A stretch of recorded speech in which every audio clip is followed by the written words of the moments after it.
Bismillahirrahmanirrahim. Assalamualaikum warahmatullahi wabarakatuh. Selamat pagi anak-anak. Kembali lagi bersama Ustadz Munawar di mata pelajaran biologi. Ustadz ucapkan selamat untuk kelas 12 yang telah naik kelas menjadi kelas 12 sekarang. Dan Ustadz juga berharap semoga di kelas 12 ini kita lebih serius dalam pembelajaran tentunya, serta menjadi pribadi atau individu yang lebih baik dari sebelum-sebelumnya. Ustadz juga berharap kalian selalu menjaga kesehatan dan eh, keimanan tentunya ya dalam menjalani setiap kehidupan setiap harinya sampai akhirnya nanti. Baik, hari ini adalah pertemuan pertama kita di kelas 12 dan masuk ke dalam materi yang pertama di bab 1, yaitu pertumbuhan dan perkembangan. Silakan untuk siswa-siswi sekalian boleh mempersiapkan diri terlebih dahulu dengan menyiapkan buku maupun sumber belajar yang ada di rumah dan tetap saksikan video pembelajaran berikut ini. Ya, kita langsung saja. Bismillahirrahmanirrahim. Pertumbuhan dan perkembangan. Ini adalah materi bab 1 di pertemuan pertama. Tentu kita setiap hari atau setiap saat kita selalu bertumbuh dan berkembang. Ya, baik itu secara fisik maupun emosional. Di bab 1 pertumbuhan dan perkembangan kita akan mempelajari tentang pengertian pertumbuhan dan perkembangan serta pertumbuhan dan perkembangan pada tumbuhan. Nanti ada faktor-faktor yang mempengaruhi pertumbuhan dan perkembangan serta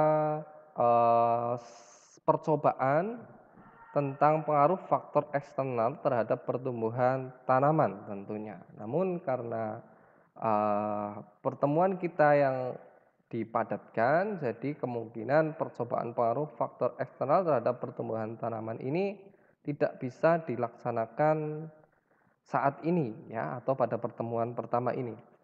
Namun kita berharap di pertemuan kedua dan selanjutnya nanti kita bisa melaksanakan percobaan yang sekarang yang akan kita laksanakan ya. Selanjutnya ada materi tentang pertumbuhan dan perkembangan pada hewan dan manusia. Nah, nanti ada faktor-faktor yang mempengaruhi pertumbuhan dan perkembangannya. Nanti itu apa saja kita akan pelajari. Baik, langsung saja pertumbuhan dan perkembangan ya. Pertumbuhan adalah proses bertambahnya ukuran yang meliputi pertambahan tinggi, besar dan berat ya, bersifat kuantitatif dan bersifat juga irreversibel. Itu adalah pengertian dari pertumbuhan. Jadi setiap hari kita bertumbuh ya. Ya, secara bisa dilihat dari pertambahan tingginya, besarnya, beratnya, dan bisa diukur secara jumlah atau angka, makanya bersifat kuantitatif. Dan bersifat juga irreversibel atau tidak bisa kembali lagi ke semula. Nah, contohnya pada manusia atau pada tumbuhan atau pada hewan seperti ini ya. Kalau di tumbuhan itu bertumbuh bisa diartikan sebagai tumbuhan itu tumbuh apabila dia bertambah tinggi, bertambah besarnya, dan bertambah beratnya, serta bisa diukur. Manusia juga demikian, hewan juga demikian. Pada tumbuhan itu bisa diukur tingginya, penambahan tingginya itu dengan menggunakan alat yang bernama auxonometer. Ya, Ustadz ada di lab kita yang auxonometer kurang lebih seperti ini. Nah, ini adalah auxonometer. Jadi di sini ada angkanya 0 cm, 1, 2, 3, 4, 5, dan seterusnya. Nah, ini dari sampai 15 cm. Ini adalah alat yang bernama auxonometer. Itu untuk mengukur tingginya. Kurang lebih seperti ini ya, merakitnya. Serta bisa diukur juga beratnya dan besarnya. Kalau berat bisa menggunakan timbangan ya, baik itu digital maupun yang biasa.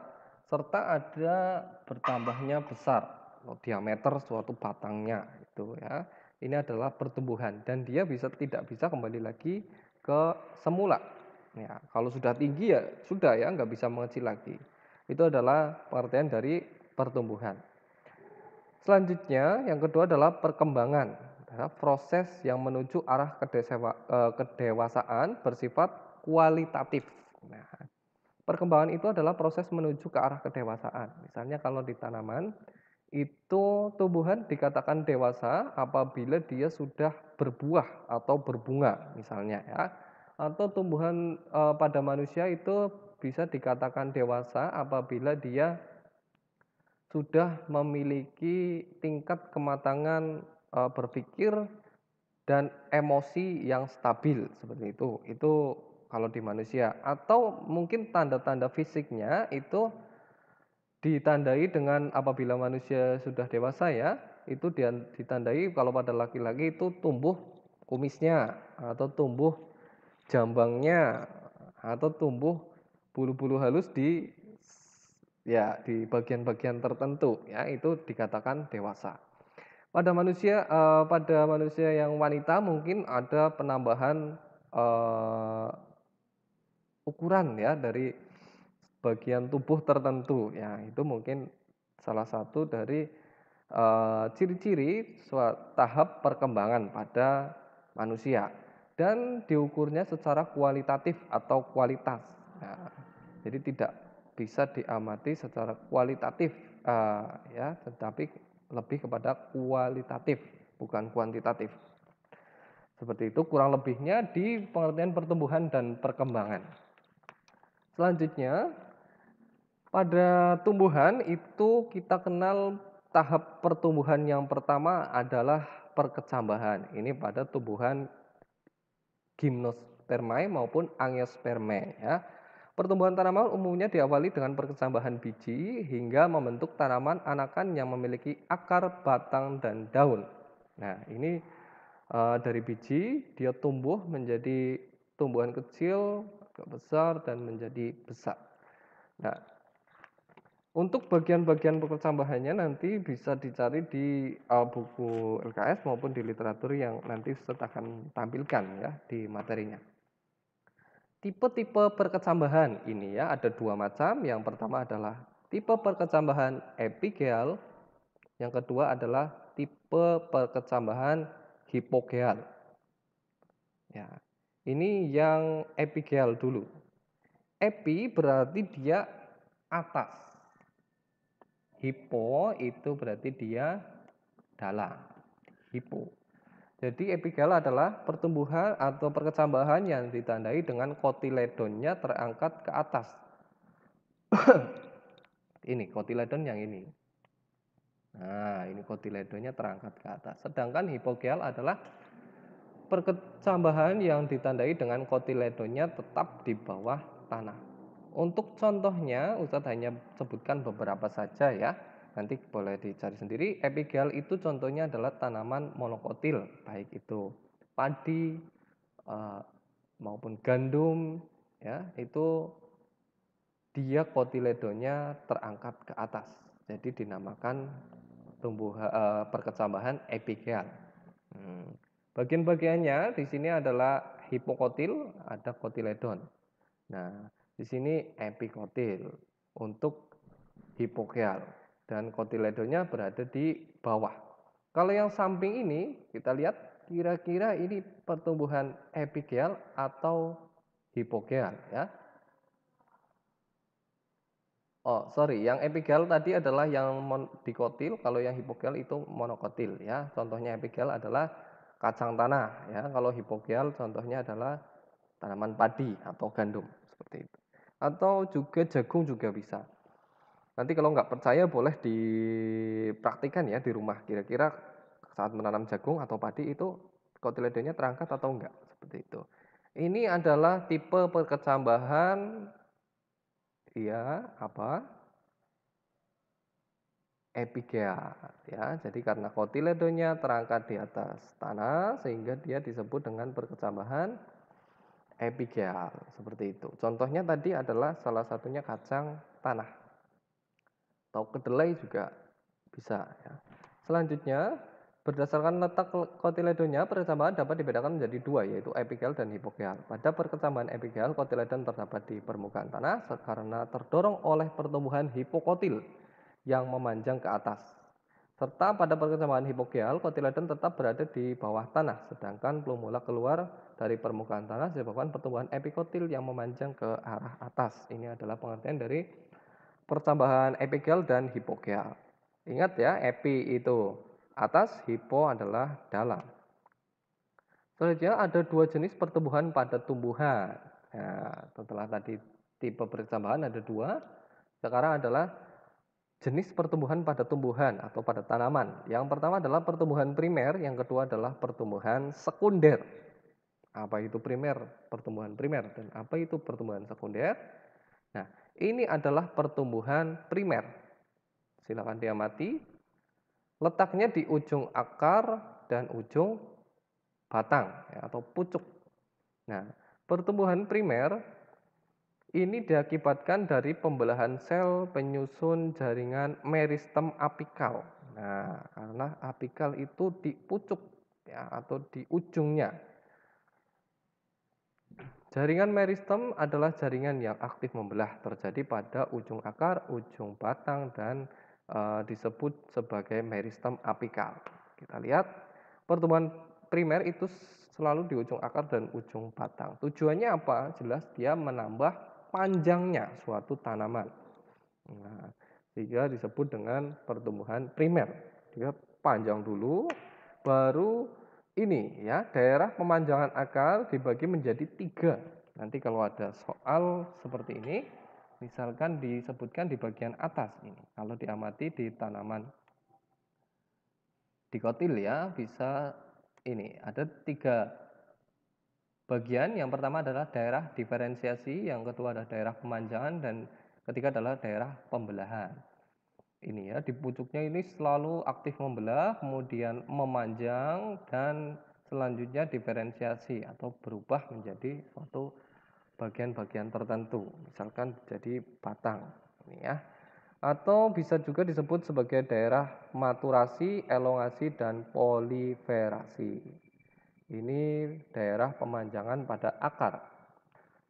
Kemudian yang kedua ada pertumbuhan sekunder, terjadi akibat aktivitas titik tumbuh sekunder atau kambium sebagai disebut juga sebagai meristem lateral.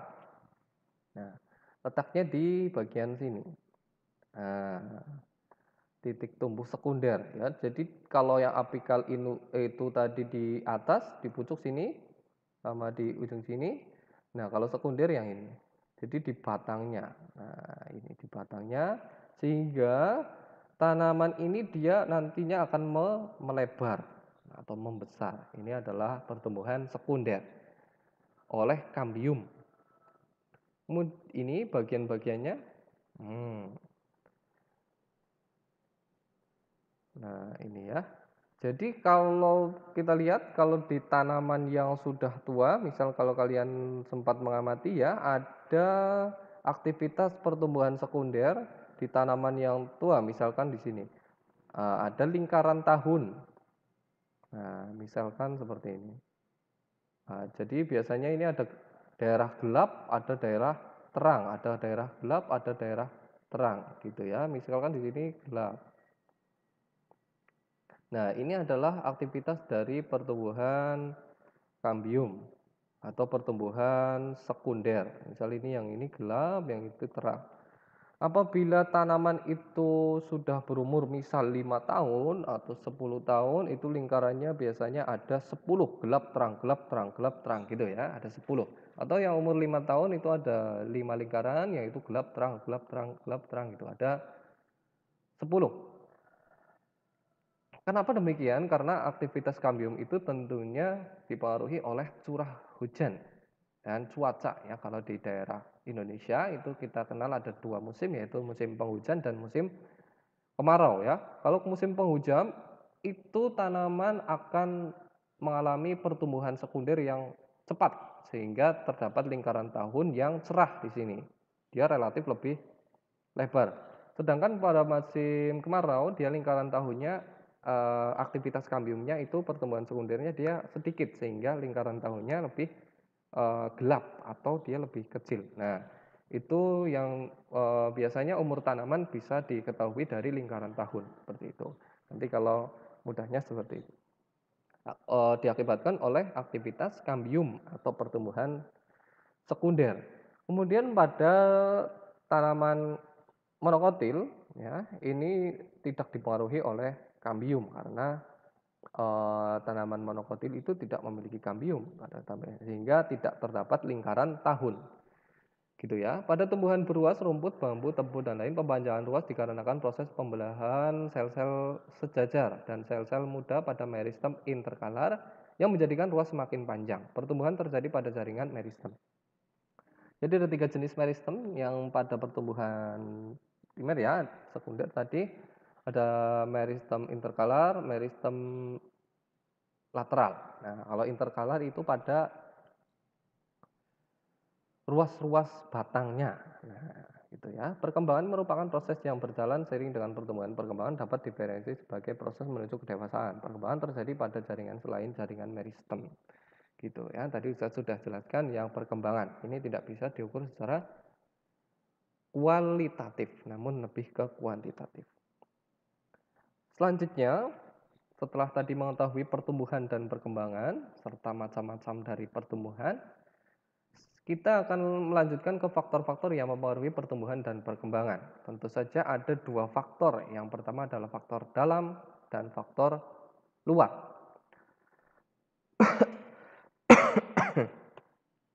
Faktor dalam atau faktor internal yang pertama adalah faktor yang mempengaruhi pertumbuhan dan perkembangan berasal dari dalam tubuh makhluk hidup. Yang termasuk kategori ini adalah faktor gen dan hormon. Jadi kalau faktor dalam itu ada 2 macam, yaitu gen dan hormon. Apa itu gen? Gen adalah substansi atau materi pembawa sifat yang diturunkan dari induk. Gen mempengaruhi ciri dan sifat makhluk hidup. Misalnya bentuk tubuh, tinggi tubuh, warna kulit, warna bunga, warna bulu, rasa buah, dan sebagainya. Kita tahu bahwa pada pertumbuhan misalnya di faktor dalam bentuk tubuh atau tinggi tubuh yang lebih jelas ya. Kalau orang Eropa itu lebih tinggi daripada orang Asia, atau misalkan kalau kita lihat di keluarga tertentu itu memang tinggi tubuhnya itu relatif tinggi ya, lebih tinggi gitu ya, kakak, adik, dan lain-lain. Ayah ibunya itu tinggi, namun ada beberapa keluarga juga yang ayah ibunya dan adiknya, anak-anaknya itu pendek. Nah, itu salah satunya adalah faktor dalam dari gen. Warna kulit juga demikian. Ada suatu keluarga yang warnanya putih, kuning ya, bagus ya. Ada juga yang warnanya hitam. Nah, ada warna bunga kalau di tumbuhan, warna bulu kalau di hewan gitu ya. Atau rasa buah juga dipengaruhi oleh gen.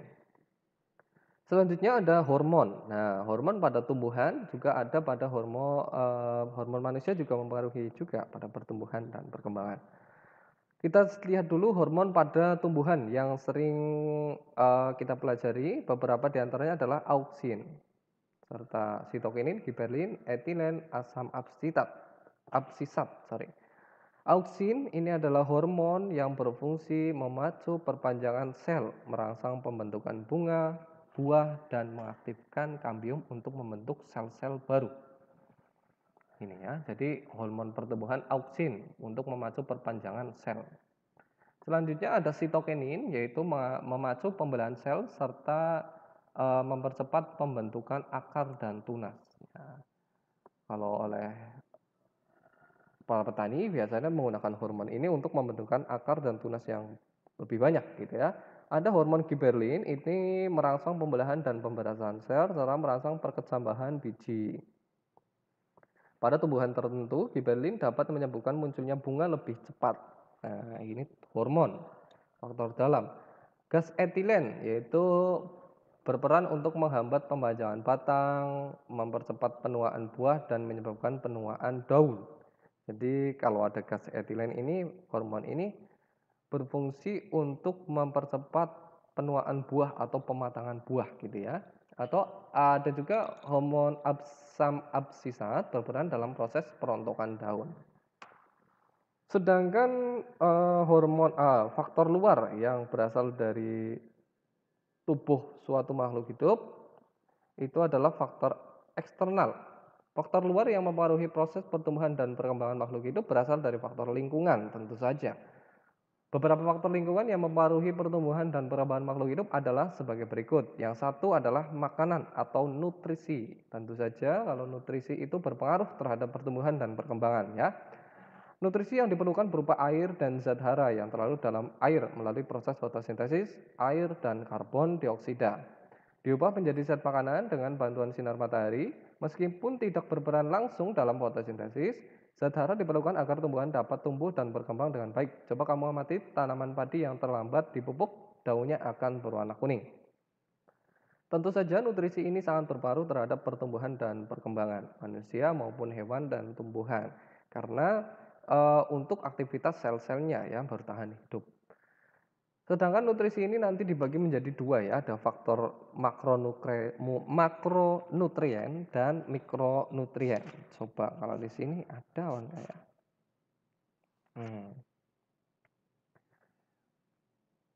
Tidak ada ya, tidak ada kalau di UKS. Nanti boleh dicari makronutrien itu apa saja dan mikronutrien itu apa saja.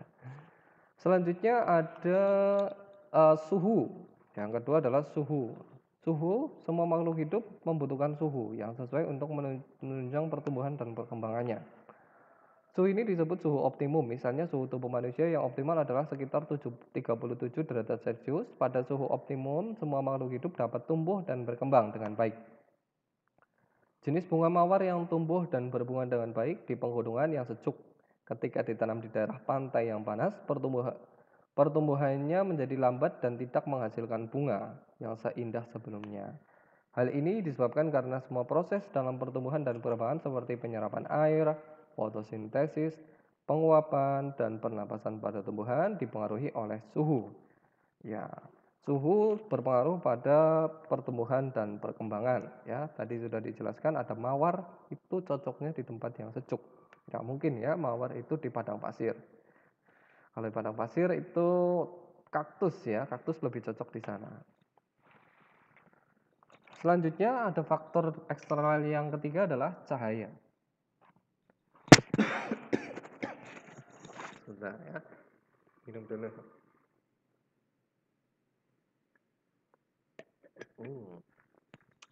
Kita juga butuh nutrisi memang ya. Cahaya berpengaruh terhadap pertumbuhan dan perkembangan makhluk hidup.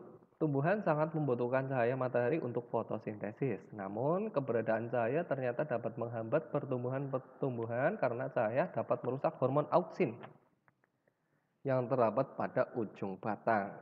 Ya, jadi cahaya memang bagus untuk pertumbuhan dan perkembangan. Namun apabila terlalu banyak, itu cahaya juga tidak bagus ya, yang sedang-sedang saja. Untuk percobaannya ini sudah dilakukan mungkin di SMP atau kalau kelas kemarin yang sekarang sudah lulus dia mengamati pertumbuhan tanaman yang dipengaruhi cahaya dan tidak ya. Memang yang tidak dipengaruhi cahaya atau yang di tempat gelap itu relatif lebih cepat tinggi tanamannya dibanding dengan yang di tempat yang terang atau kena cahaya. Sedangkan yang keempat adalah air dan kelembaban. Air dan kelembaban merupakan faktor penting untuk pertumbuhan dan perkembangan. Air sangat dibutuhkan oleh makhluk hidup. Tanpa air, makhluk hidup tidak dapat bertahan hidup. Air merupakan tempat berlangsungnya reaksi-reaksi kimia di dalam tubuh. Tanpa air, reaksi kimia di dalam sel tidak dapat berlangsung sehingga dapat mengakibatkan kematian. Makanya Ustadz minum dulu ini ya.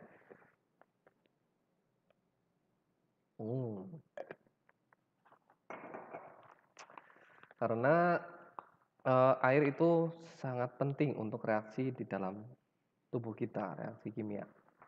Nah, selanjutnya adalah tanah.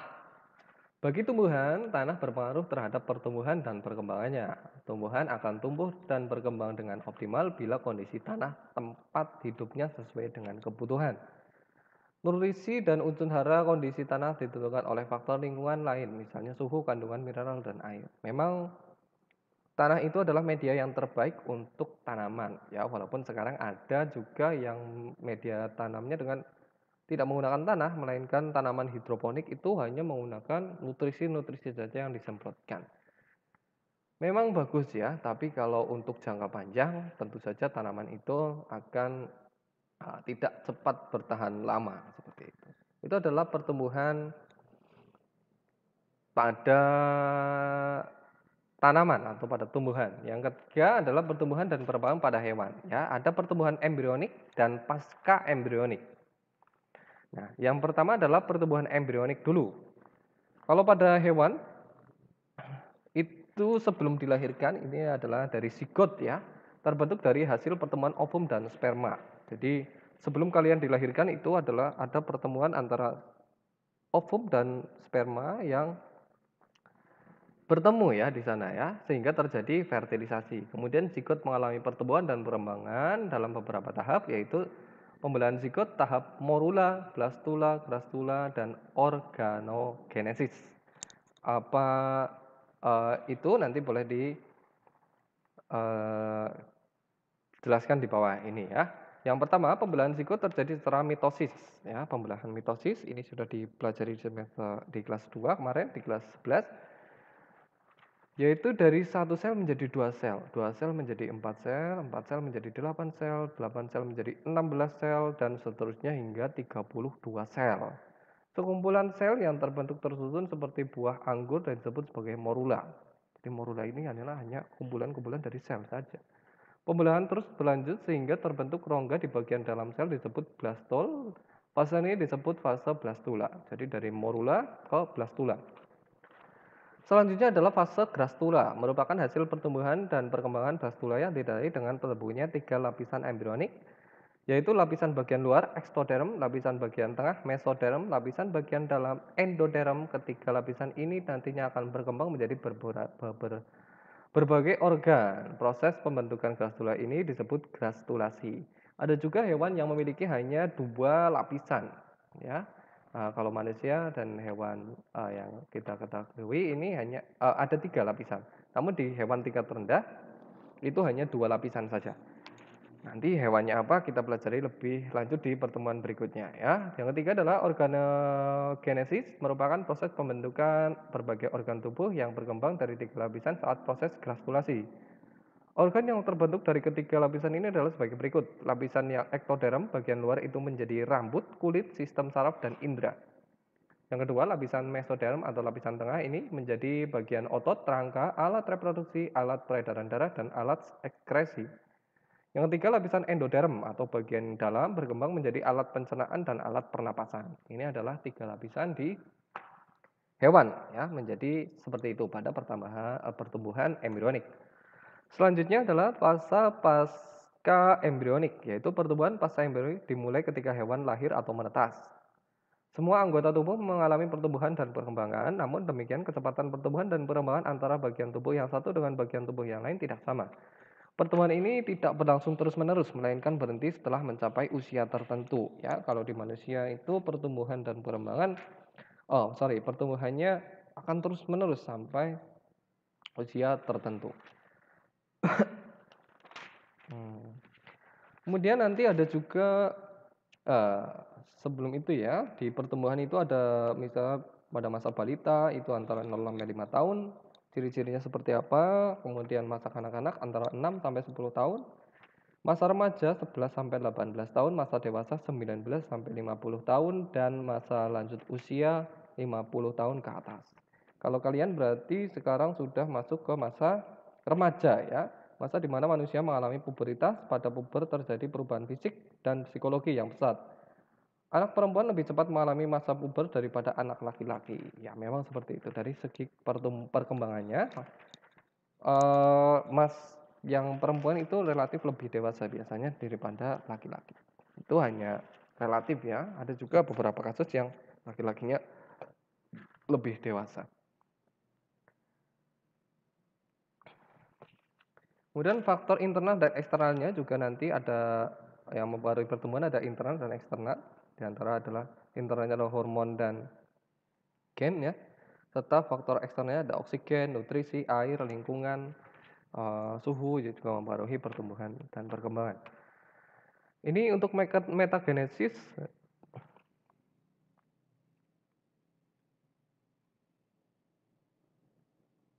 sudah dipelajari di kelas 11 ya. Ustadz rasa tidak terlalu penting gitu ya. Ini juga sudah faktor internal dan eksternal. Nah, selesai. Sebelum Ustadz akhiri, nanti di akhir video ini Ustadz akan berikan materi ya, lembar kegiatan peserta didik untuk kalian kerjakan. Jadi ada hasil di hari ini yaitu berupa kegiatan yang kalian amati. Di antaranya adalah ini ya, bagaimana perlakuan pada tanaman mengaruhi pertumbuhan dan perkembangannya. Nanti Ustadz sudah siapkan artikel. Nah, ada satu kasus, ada dua kasus, nanti silakan diisi. Namun sebelumnya, karena ini adalah masa pandemi ya, tidak ada kelompokan, jadi harus individu. Misalkan kelasnya, kelas mana, diisi nama, kemudian nomor absen. Setelah itu nanti diisi ini cara kerjanya. Bacalah LKPD yang dibagikan, baca literatur, diskusikan, dan presentasikan hasil. Buatlah kesimpulan hasil. Ini ada kasus satu yang di pohon mangga yang sedang berbuah. Kita seringkali melihat ada buah yang dibungkus dengan kantong plastik. Apa fungsi kantong plastik tersebut? Apakah ada kaitannya dengan pertumbuhan dan perkembangan? Nah, nanti kalian berikan pendapatnya. Kalau ada kenapa, kalau nggak ada kenapa. Kedua, ini ada kasus yang kedua adalah Pak Tono mempunyai sebuah pohon rambutan di depan rumahnya. Akan tetapi pohon rambutannya yang dimilikinya tidak memiliki daun yang rimbun sehingga ia mencari cara untuk membuat pohon mangganya memiliki daun yang rimbun. Salah satu cara yang dilakukannya dengan menyemprotkan hormon kepada pohon mangga. Kira-kira hormon apa yang diberikan oleh Pak Tono? Kenapa hormon itu yang harus diberikan? Nah, berikan pendapat Anda di sini. Untuk daftar pustaka ini ya, boleh diakses linknya, nanti Ustadz akan berikan di Google Classroom. Dan jawaban kalian boleh menggunakan Word maupun Google Classroom ya. Kemudian diupload, menggunakan Word ataupun di buku tulis. Kemudian diupload di Google Classroom kelasnya Ustadz. Seperti itu. Untuk pembelajaran hari ini tentang pertumbuhan dan perkembangan. Memang materinya agak Ustadz percepat karena sekali lagi ini adalah ada pemadatan jam seperti itu ya. Apabila ada pertanyaan boleh komen di bawah ataupun di Google Classroom dan di WhatsApp untuk pertanyaan seperti itu ya. Apabila ada perkataan yang kurang berkenan, Ustadz mohon maaf karena ini memang sedang belajar ya. Ustadz pun sedang belajar. Setiap hari kita harus belajar, menemukan hal-hal baru maupun materi-materi yang baru untuk perbaikan hidup tentunya. Seperti itu. Wabil taufiq wal hidayah. Wassalamualaikum warahmatullahi wabarakatuh.